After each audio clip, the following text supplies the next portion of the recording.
Saya Aksan Fikrillah Parijahya and welcome to my audio vlog. Asik.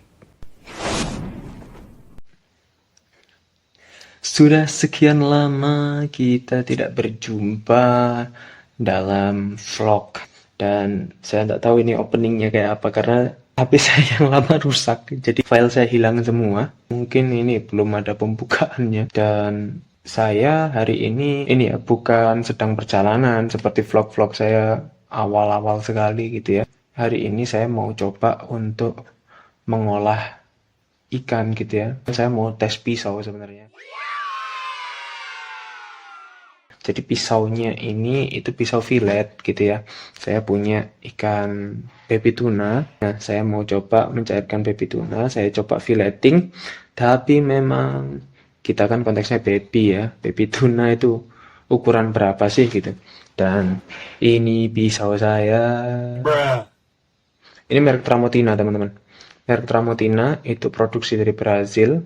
Jadi ini bahannya sendiri itu stain free high carbon. Ini harganya tidak mahal dan standar untuk pemula begitu ya. Itu sekitar 150-an lah gitu ya. Nggak sampai 200 pokoknya. Cuman memang dia terlalu panjang.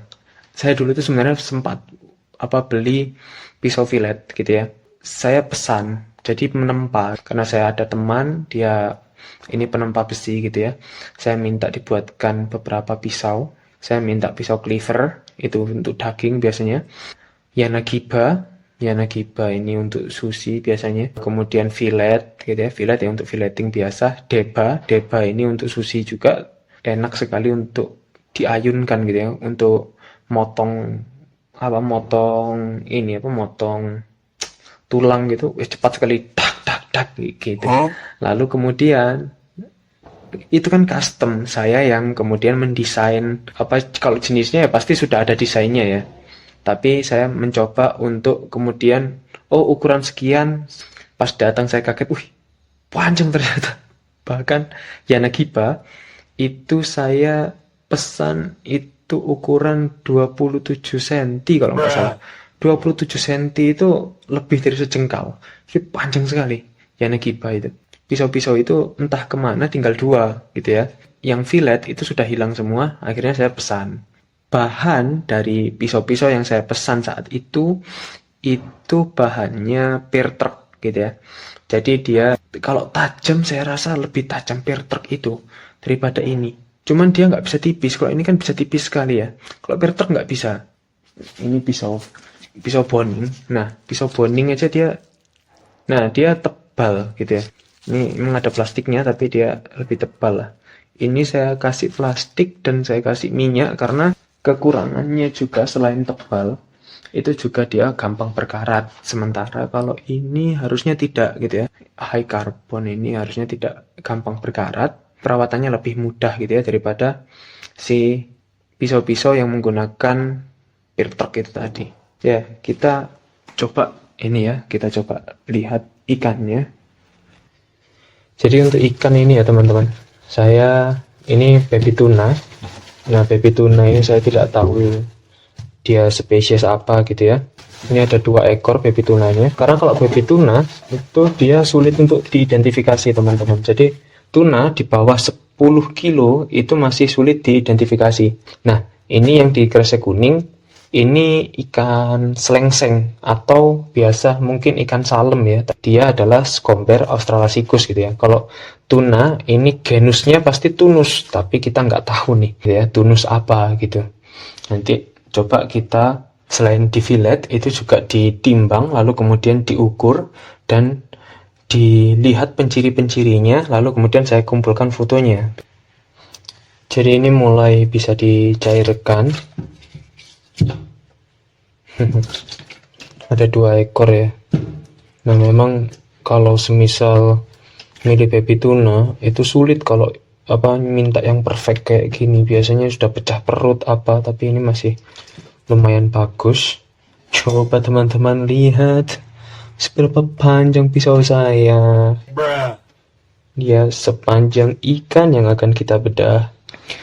Oke, jadi sebelum kita cairkan lagi ya, ini semi beku, jadi ini masih keras gitu ya. Nah, ini kita coba untuk timbang. Yang pertama, ini kita coba timbang. Dia 1,05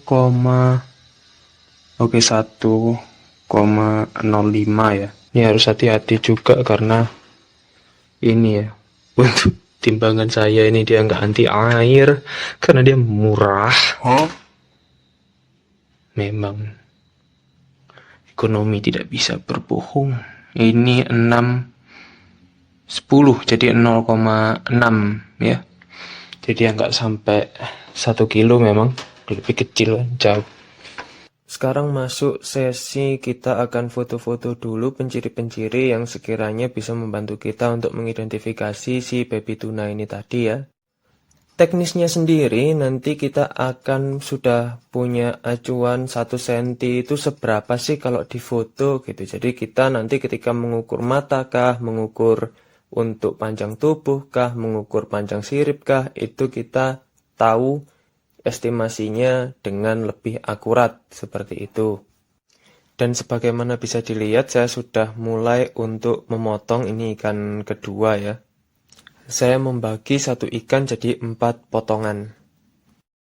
Jadi ini sudah coba saya fillet ya. Dan sebenarnya kan tadi time lapse ya. Cuman saya mau perlihatkan yang paling satisfying dari filleting adalah satunya ketika kita menguliti ikan. Jadi kita pegang satu sisi gitu ya, lalu kemudian kita goyangkan pisaunya. Itu nanti dia hehe. Tapi kalau sudah putus, waduh, itu agak repot, nggak jadi satisfying. Tapi ini teman-teman, nah, hampir sempurna ya, tinggal sedikit ini aja naik. Kalau putusan-putusan kayak gini nih, kalau tinggal di pinggir itu nggak apa-apa. Tapi kalau semisal dia sudah putus di tengah-tengah, waduh, mengganggu kah untuk kulit. Sebenarnya ya, kalau di tuna ukuran segini, tidak sih sebenarnya. Sebenarnya tuna itu dia punya sisik, tapi memang sisiknya itu kecil gitu. Ini tadi sudah ya. Ini yang dia agak gagal sedikit skinningnya. Itu karena tadi baru awal nyoba, terus ada kesalahan yang tak lakukan. Jadi ini sudah susah ini untuk removingnya, tinggal dikit ini, tapi tidak ada masalah insyaallah. Nah, lalu kemudian ini bersih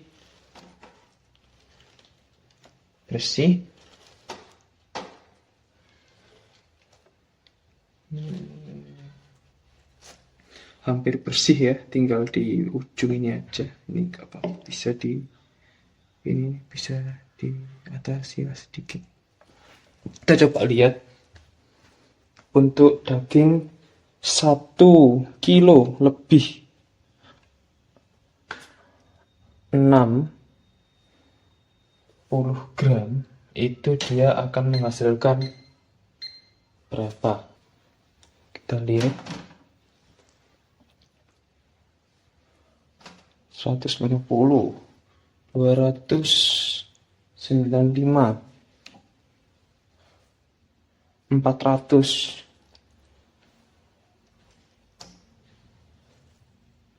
520. Jadi ukuran ikan 1 kilo itu hasilnya dia cuma 520 ya.